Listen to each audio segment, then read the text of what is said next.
පහත රට නැටුම්. පහත රට නැටුම් ලංකාවේ දකුණු ප්‍රදේශයේ, ඒ කියන්නේ ලංකාසිතියේ යට තියෙන ප්‍රදේශ තියෙන්නේ. ගාල්ල, මාතර, හම්බන්තොට, මිරිස්ස වගේ ප්‍රදේශවල තමයි වඩාත්ම ප්‍රචලිත. පහත රට නැටුම් සම්ප්‍රදාය ඇඳුම් හරිම වර්ණවත්. පුතාලා දැකලා තියෙනවා නම් මේ වෙලාවේ පුතාලට මේ ස්ක්‍රීන් එකේ පේනවා මේ පින්තූරය ඇවිල්ලා පහත රට ප්‍රධාන ඇඳුම් කට්ටලය තමයි පුතේ තෙල්මි ඇඳුම් කට්ටලය.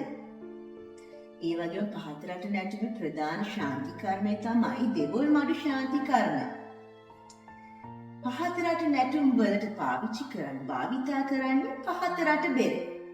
මේ පහත රට බෙරය නම් ගොඩකින් අඳුන්වනවා. දෙවොල් බෙරය, රුහුණු බෙරය, දිග් බෙරය, ഘോഷක බෙරය මේ වගේ නම් ගොඩකින් පහත රට බෙරය හඳුන්වනවා. ഘോഷක බෙරය කියලා කියන්නේ පහත රට බෙරය වාදනය කරද්දී එන සද්ද හරිම ഘോഷාකාරයි. ඒ වගේම මේ බෙරය අනිත් බෙර වලට වඩා දිගින් වැඩි. ඒක නිසා මේක දිග් බෙරය කියලා හඳුන්වනවා. රුහුණු බෙරය කියලා කියන්නේ පහත රට ප්‍රදේශයට රුහුණ කියලා කියනවනේ. රුහුණේ පාවිච්චි කරන බෙරය රුහුණු බෙරය කියලා හඳුන්වනවා.